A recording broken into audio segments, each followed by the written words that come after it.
fix my collar. I'm fixing my collar.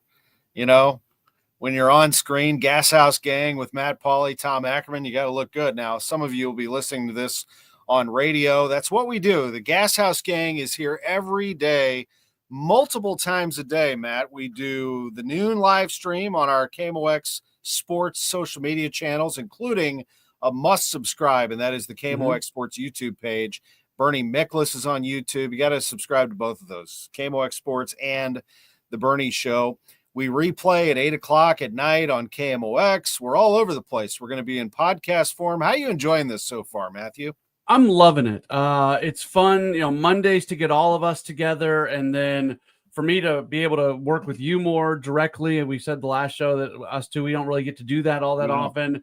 For me to be able to get, 40 minutes with Bernie Miklasz to talk sports. Are you kidding me? I've told him this growing up. I'm 42 years old, grew up in St. Louis. So you grow up, and if you're getting into sports, you're reading Bernie Miklasz. And I can remember when he had his Bernie's press box on STL today, and I would go click on his username so I could go read all of his replies. Like I everything he wrote, I wanted to read. And now I'm at a point in my career where I'm doing shows with him, and it's pretty darn cool. Yeah, boy, we had some fun together, he and I, on the air, and it's great to be back together again. And by the way, a special announcement. I want to throw this out there. Bernie Miklasz has brought a sponsor to this show, Saliga Heating and Cooling. They've been in St. Louis for nearly a century, since 1927.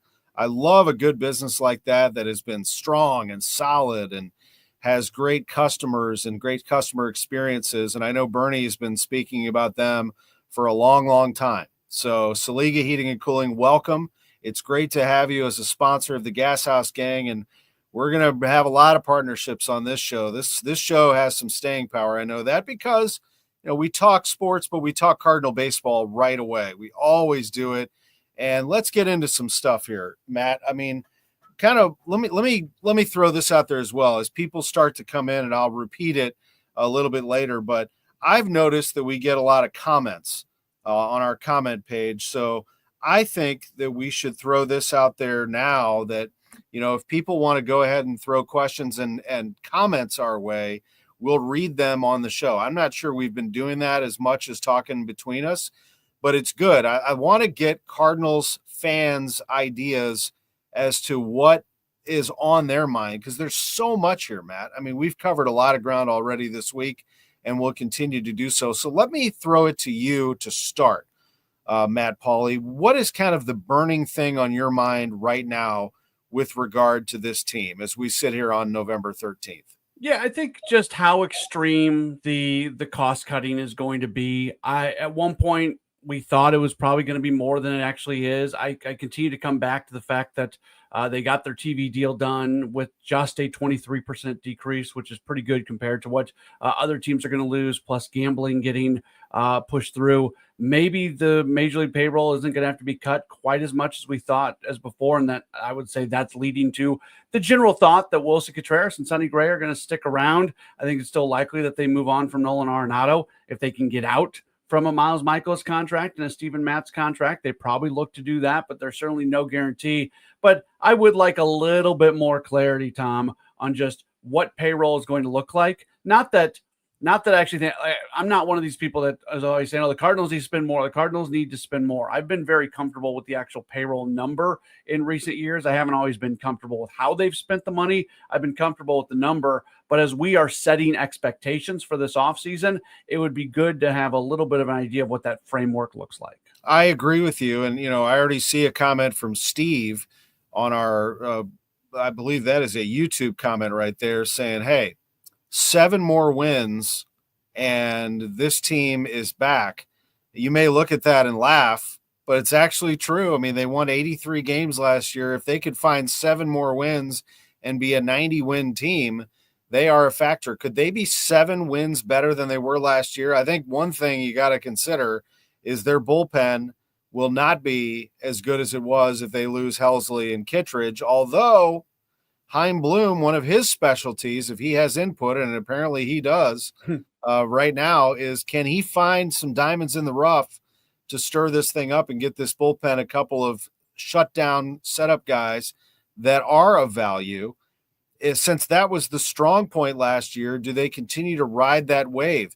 One thing that Ollie Marmol did very well, did a few things well, and I know he gets a ton of criticism, but I can get into an Ollie Marmol conversation too all day. Mm-hmm. Ollie Marmol managed the bullpen very well last year. Not only did he put the right pitchers in the right places most of the time, but he managed the health of Ryan Helsley extremely well and did not push him, gave him days off when he had to, and I think partly why he set the Cardinals record the way he did. That's one area, Tom, where the manager really does impact the great managers manage bullpens well.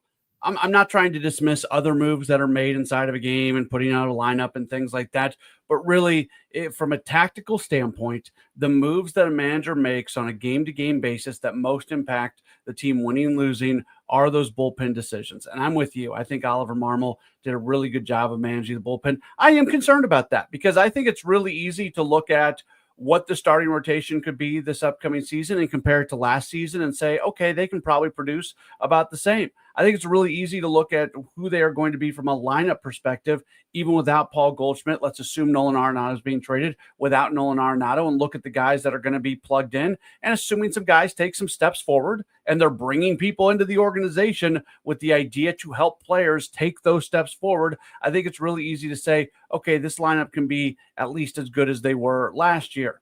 Where I have a hard time seeing it is the bullpen. If they do trade Ryan Helsley, I'm excited to see what JoJo Romero can do. I'm excited to see what Ryan Fernandez can do. I'm really excited to see Matthew Liberatore be exclusively a relief pitcher for a full season. But all that being said, Ryan Helsley is one of the 2 or 3 best closers walking the face of the earth right now. If he walks out the door, there's not a clear path to being able to do what you did last year out of the bullpen. Yeah, keep in mind, as Matt points out, his value is very high, and you're going to get a haul for him. There's going to be an opportunity for somebody else to step in, but there is no other Ryan Helsley in this organization. But you know what? A few years ago, Ryan Helsley was not thought of to be where he is now. I mean, nobody had him in a position to be one of the best closers in baseball. So there's a perfect example right there of somebody that you grew within your organization, and suddenly he becomes one of the shutdown closers in the game. Bill is chiming in on our comments and says they need to find some bats that can drive in runners in scoring position, that killed the Cardinals. It absolutely did. Good comment on YouTube from Bill, which is 100% true. On our KMOX Sports YouTube page, you have to be able to put the ball in play. Mm-hmm. You know, I love Nolan Gorman. I actually think that he has still great ability, and you cannot give up on him. But, you know, eventually you got to find people that can put the ball in play. And if the Cardinals can find that within their current roster, one of those that comes to mind is Thomas Saggese. Another is absolutely Brendan Donovan's going to get that done. Mason Wynn can put the ball in play. And there are some others that have got to do it, Matt. I mean, if they could figure out a way to get that going and keep the line moving, not everybody, you know, you have to have some bombers in there. Wilson Contreras is another one who has the ability to do that. They're going to be a lot better. Yeah. I'm actually not that worried about the offense. I think it's good. There's going to be new eyes on hitters with Brant Brown, and I'm excited about that. I think there's going to be new technology that is being used that's going to allow hitters to find their swing and do a better job. Pitch recognition is as much a part of this as anything else. A lot of guys were not swinging at strikes and swinging outside the zone. I would pump the brakes on one thing, Tom, and I've seen a few things like this. The other day we got a comment, hey, how about the Cardinals go get Max Scherzer? Yesterday I was doing Sports Open Line, and somebody said, oh, well, what's the big deal of keeping Nolan Arenado 3 years and $60 million or whatever, 40, whatever he's got left on the deal? That's not really that much. And I would just remind people, like, that's not what this offseason is. John Mozeliak has continued to say that they're going to give opportunities to young players. And this organization feels like for them to win at the highest level, they have to start producing high-level players that are homegrown. So this isn't a year where you're going to go out and sign free agents. I've looked at what the Angels have done. You know, yesterday the Angels acquired Travis d'Arnaud. They've gotten Kyle Hendricks this offseason. They've gotten Jorge Soler in a trade from the Braves. Those are the kind of moves the Cardinals those moves are similar to the Kyle Gibson and Lance Lynn move, like spending money on mid-level players. And for the Cardinals to have success, they can't spend money on mid-level players. They've got to be able to take their resources and spend money on all-star caliber players. That's not happening this offseason. That's going to happen in future off seasons, but that's how this team needs to be built moving forward. If I was an Angels fan, I'd be so frustrated about these moves they've made over the last couple weeks. I'm with you. Now, if Nolan Arenado stays, then that is an indication that the Cardinals are going to be pretty decent.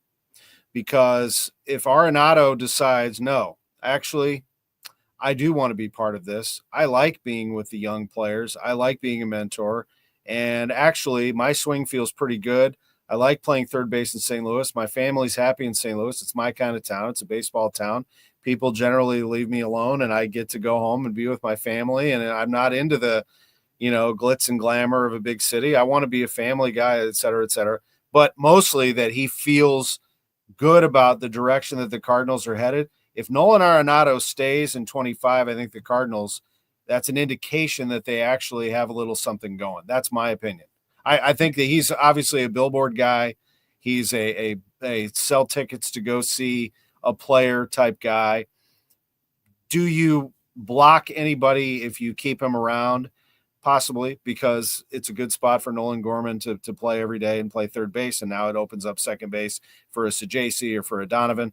But it's still Nolan Arenado. It's still one of the best third basemen at his position, and he still has something left. So I'm a little torn still. I mean, I'm not all about let's trade Nolan Arenado at this point, but I totally get your point on it and where they are. I'm not I could be swayed either way at this point on Nolan. If you stick with Arenado, I think in many ways you're probably giving up on Nolan Gorman, which I don't want them to do, because JJ Weatherholt's going to be your second baseman a year from now. He's going to get, in all likelihood, he's going to get to the big leagues this upcoming season. And I would suspect, Kevin and you talked about this a little bit yesterday, Tom. We're going to see a ton of Weatherholt during spring, and he's going to be at second base a whole lot. So if he's going to be the guy who's at second base probably at the end of this upcoming season, and you've still got Arenado at third, what do you do with Gorman? What do you do with JC? What do you do with Donovan? You got a bunch of guys who can go play a bunch of different positions, and that's good. But when you're talking about those guys, that's probably too many guys for that, and you're going to have to give up on somebody. This is the Gashouse Gang with Matt Pauley. I'm Tom Ackerman. It is great to be along with you and great to be with my buddy Matt, who holds down the fort here on evenings on Sports Open Line, Cardinals pregame, postgame. I've got Morning Drive, Total Information AM. I handle some of the day games. We've been around this club for a long time and never been in a position like this. Never in my lifetime have I seen the Cardinals in a position like this, and I know Matt feels the same way. That said, it's so intriguing. I just enjoy these conversations. That's why when Kevin Kelly posted a comment on Facebook, Cards rebuilding, the Blues having some hiccups, nothing much for which to look forward. Boy, I disagree. I'm looking kind of days ahead here, on what are years ahead, I should say, on what the Cardinals could look like. And you've got a chance to rebuild it now and actually still be pretty good.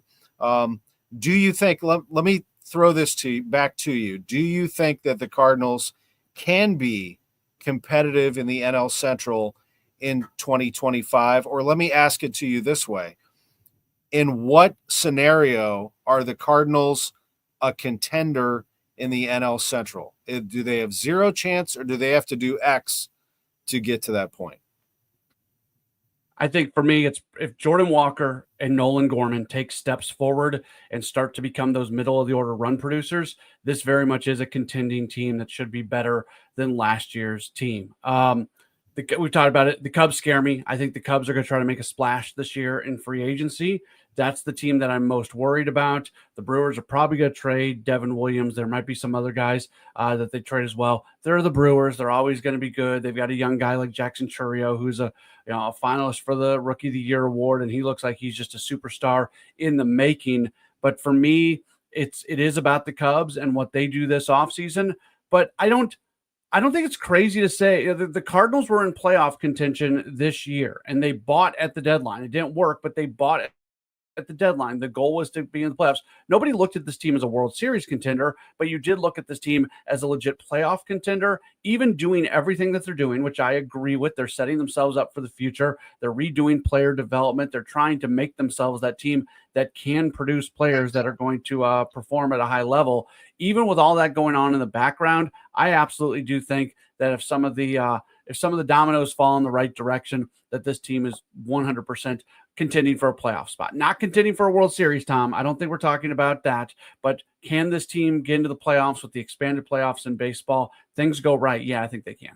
Just to circle back to something we talked about at the start of the show, a redone bullpen would be necessary, assuming that Andrew Kittredge gets snapped up in free agency and the Cardinals can't bring him back, and Ryan Helsley gets traded, which at this point he has the highest value and would bring a haul more so than any other player, much more so than Nolan Arenado or anybody else. What do you do there? Bill commenting on YouTube that he would like Libby and Fernandez as a closer duo. I am not opposed to that at all. I mean, in fact, I think I brought it up on Monday that I love Fernandez, but I love Liberatore as well. I mean, Liberatore feels like he has the arsenal now and the temperament to close games, or at least be a big-time setup man in 7 and 8, like he has been, facing the top of the order, facing a tough stretch of lefties, whatever the case may be. He brings heat.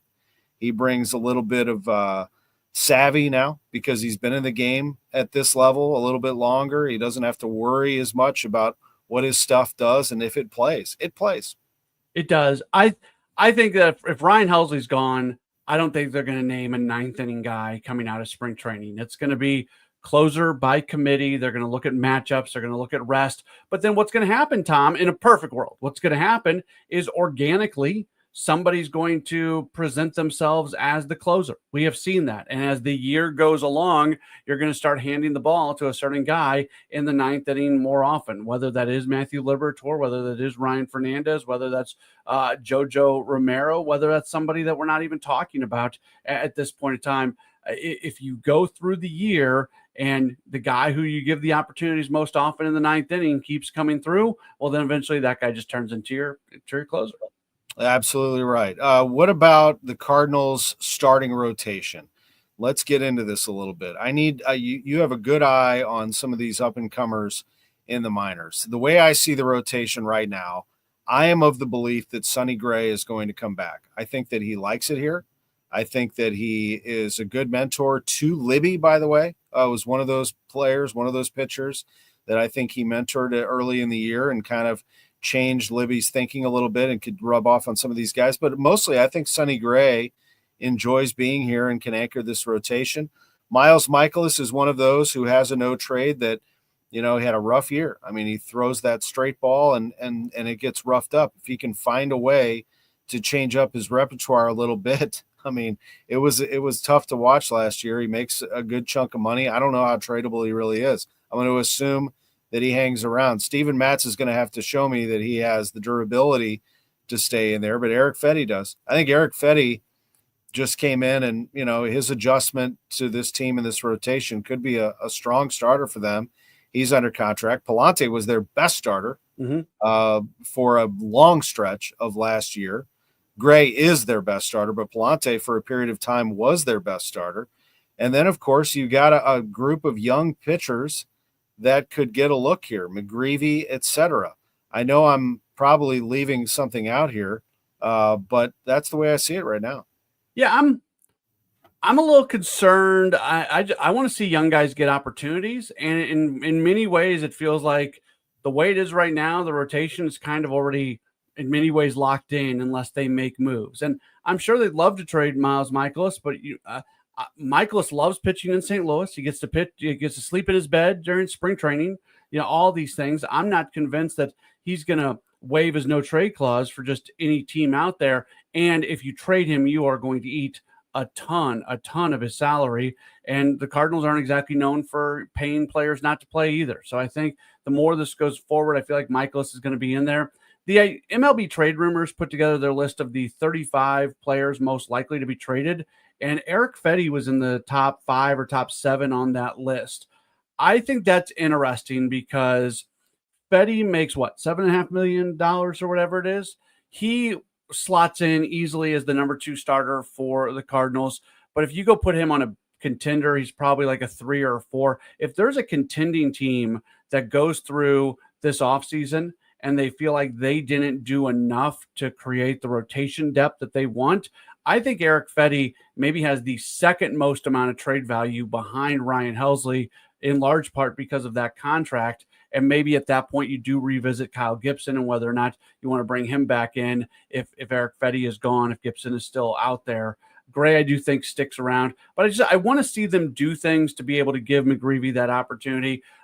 We had a great conversation earlier in the week about Gordon Graceffo and whether or not he's a guy that should get a look. He hasn't done anything in his big league opportunities, both this year when he made his big league debut and even in Major League Spring Training. He didn't do anything that really disqualified him in my mind. Now his AAA numbers have some alarming things about him, but I'd love for Gordon Graceffo to get that opportunity to win a job. And then the guy we're not talking about is Quinn Matthews, and he's going to be a Cardinal at some point this upcoming season, I think probably sooner than later. So I don't know if concern is the word, but cognizant is definitely the word. Tom, I'm very cognizant of the fact that in a year where we've talked so much about opportunities for young players, I feel like that has to come in the starting rotation. And right now, the path for that happening is not overly clear. It's the Gashouse Gang on KMOX and KMOX.com and our KMOX Sports social media channels, KMOX Sports YouTube. We're everywhere. And we're glad that you're with us to take in some Cardinals conversation. We have done that, and you can always listen to that in podcast form.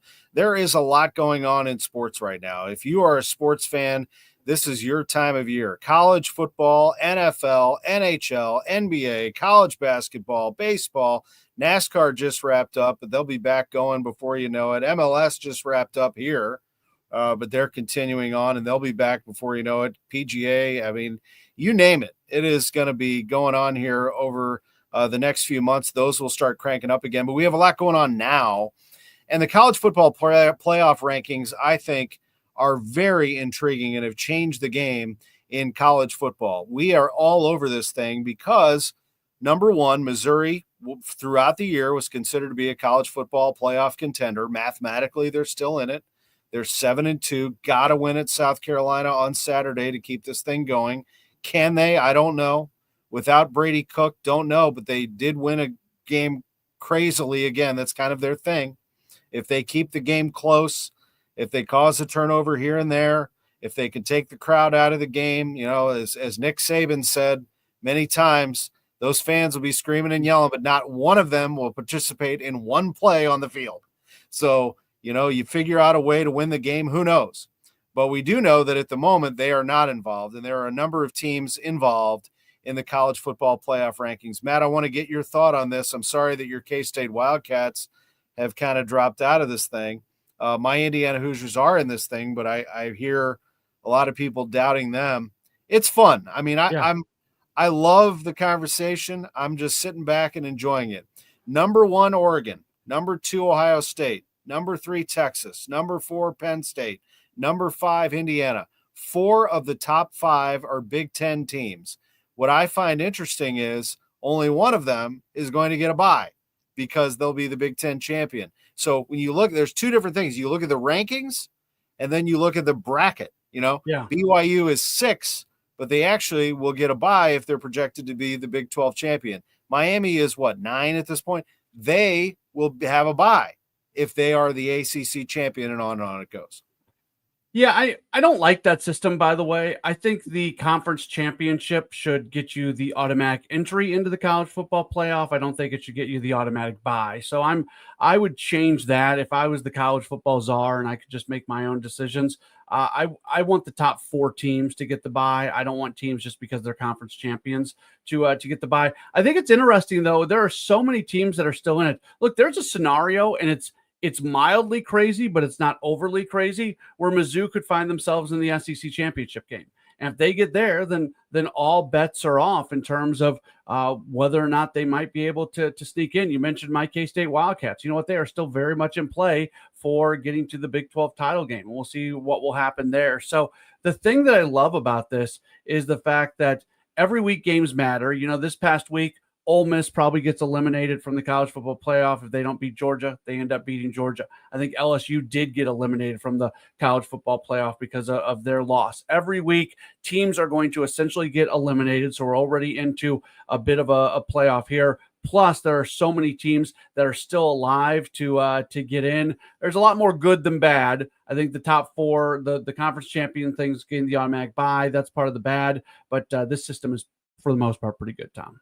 Let me put some teams on upset alert for you this week. One of Okay. them is BYU.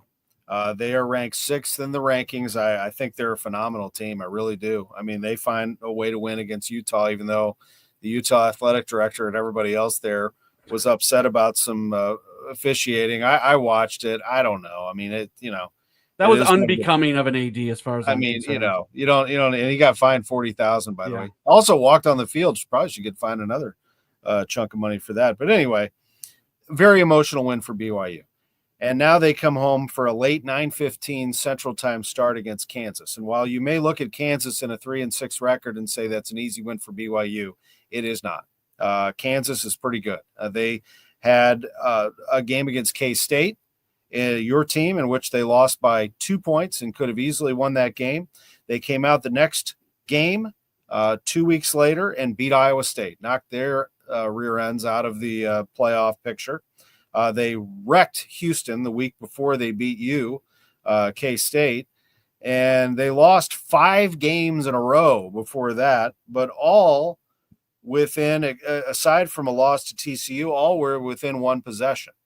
So I don't know. I think this Kansas team is better than people think, and I think they could put BYU on upset alert this weekend. The other one I'm watching closely is this Texas at Arkansas. Mm-hmm. I think Arkansas will be revved up for that game. That is an early game. It's an 11 a.m. game on ABC.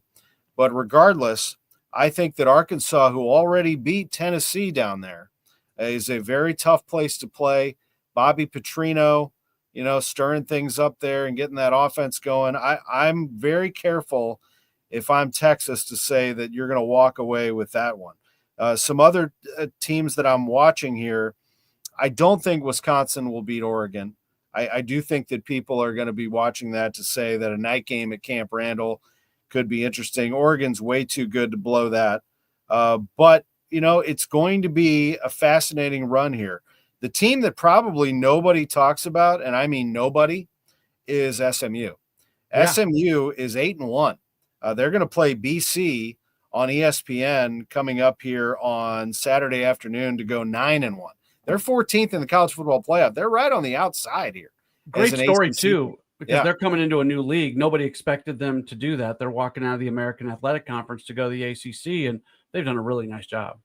They have. Any other teams that jump out at you here? And obviously, the game to watch, and I can't make a pick in this one. I have no clue. Tennessee at Georgia is going to be an absolute dandy. Both teams are awesome. I find it hard to believe that Georgia will blow this, but then again, I thought they would go in and whip Ole Miss. What do you think? Yeah, first off, I think you're right on Texas. If I'm Texas, I am very, very aware of what to expect against Arkansas. I don't think Kansas is going to go to Provo and win. It's such a tough play. That's one of the tough places to play in college football. I don't think Kansas is quite built for that. I agree with you that Kansas is better than their record would indicate, and they've won 2 of their last 3 against pretty good teams in Houston and Iowa State.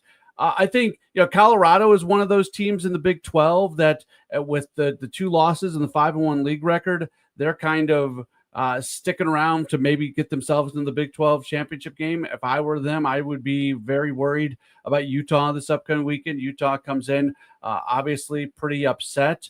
One of these games, I think Notre Dame is a very beatable team, and I know Virginia is unranked, but I've seen Virginia do some things this year as well. So Notre Dame, I would be quite aware, just the way we look at that Texas-Arkansas game. I would very much look at the Notre Dame-Virginia game in many ways to say. Yeah, and then you have, let me just say a word about Indiana and Ohio State real quick, which everybody keeps talking about. It's not until next week, but I will, not be like Florida State last year. I'm not going to sit here and cry about being disrespected or whatever. Indiana hasn't played a ranked team yet. Yeah. They have gone 10-0 though by beating Michigan, which gave them all they had. The Indiana's defense was able to show up and get a very key win, a monstrous win actually, because it puts them in a really nice position now at 10-0, where a loss against Ohio State doesn't kill them, and then they could play their rival Purdue and go 11-1 and make the playoff. I would say at this point, as a number 5 in the CFP, one loss to Ohio State is not going to knock you out of the playoff. But I'd be real careful at the moment. I think everyone believes that Ohio State's going to send Indiana back to reality. Just keep something in mind that Nebraska went into Columbus recently, and Ohio State beat them 21-17. Good, sound, solid football game for the Buckeyes. Indiana beat Nebraska 56-7. Right. So, they have the potential to be explosive, to do it in short order. They're very disciplined, and I just will leave that out there for anybody that's doubting that Indiana can't hang with them. So what would have you said, Tom, when the season got started, before I even played the first game, if I told you that on November 13th, your Indiana Hoosiers would be 10-0 and ranked number 5 in the college football playoff? Never in my wildest dreams. Now, I did see them in person in the Rose Bowl against UCLA, my first trip to the Rose Bowl, and they looked amazing to me. UCLA is not very good. UCLA, as it turns out, ended up with a key win here recently, but they were tough, solid, blocking, tackling, making all the right catches, all the throws, special teams perfect. They reminded me of like the old Gary Pinkel teams at Missouri, and I hadn't seen that in a long, long time, if ever. So I started to have some good feelings at 3-0, but still, never. No, never. I mean, what did I think that they would be at this point? As an Indiana fan, you thought they'd slip up at some point. And that's the other thing in college football. It is very hard. It's like survival each week. I mean, these teams are dodging problems left and right. I mean, Alabama going to Vanderbilt and losing was just the start. I mean, you got to be careful each and every week. And Indiana's been able to survive 10 straight games and go 10-0, and only one of them was less than 14 points. I mean, they annihilated everybody till Michigan came around and gave them a game. So I don't know. I've had a lot of fun with it. That's absolutely for sure. I'm just happy for you. When I have people I care about, I want their sports teams to do well. So I've been very happy for Indiana because I know it brings you joy. It is the Gashouse Gang here on KMOX. Appreciate being with Matt Pauley. I'm Tom Ackerman. We talked a little college football, some baseball. I hesitate to get too emotionally drained on the St. Louis Blues, but I have to say that this has been a real problem. I see them at 7-9. I wonder if there's a chance they could be 2-14, if not for Jordan Bennington and Joel Hofer. I think that they've masked some of the problems on this team, and now they are showing up. Even yesterday, where the Blues looked good through 2 periods, they found a way to lose the hockey game. And we see the same things and hear the same things, that they just can't be competitive when it counts. The Blues were up 2-0. They get power play goals from Braden Shen and Oscar Sundquist. Matt, it was an 0 for 21 on the power play at home until those two scored. They scored first. Yay. First time they had done that in 8 games. I mean, it's just, I don't get it. I just don't get it. It's not that bad of a team, is it? No, I don't know what's going on. When was the last time this team gave up 8 third period goals over a 2-game span? Like, I can't think that's happened very often in the history of the organization. That is flat out bad. And for them to get so tentative in the third period yesterday's game meant so much. They're coming off an 8-1 loss where the team openly criticized itself for quitting in that game. You come back out, you put a pretty good effort together for 2 periods, and then all of a sudden you get really tentative and you're playing back on your heels and all of that in the third period. I don't get it. I'm frustrated. I'm incredibly frustrated about it. They should be better than this. I'm not telling you this team's going to go win a Stanley Cup this year. They're not going to. but this team absolutely should be able to find some level of consistency. They should be able to compete and play hard on every night basis, and they should be able to contend for a playoff spot. They are doing none of those things right now, and I'm at a point now where I don't even want to listen to what is being said by people associated with the team. I don't want to hear them say that they got tentative in the third period. I don't want to hear them say that guys were quitting the game before in the third period. I don't want Drew Bannister to come tell me that the problem is line changes when they give up 8 goals in a game. Like, just play better. At this point, there's not much that can be said that makes me feel better about this team. Well, and it's only 16 games in, so it is going to be a long season if this is the case, if we're already, talking this way about them. But I do want to have some hope that when Philip Broberg gets healthy in 6 weeks and Robert Thomas gets healthy in 6 weeks and they don't get hurt any longer, and Jordan Binnington is still playing at a good level because he's very good. He had one bad game against Washington on Saturday, but they all had a bad game. The goal that Pasternak scored was able to trickle through and get in with the minute 47 to go, and they lose the game yesterday to the Bruins. Not all his fault. But if they get themselves to a level where they can be more consistent, can they be a contender? I mean, I would like to hope so.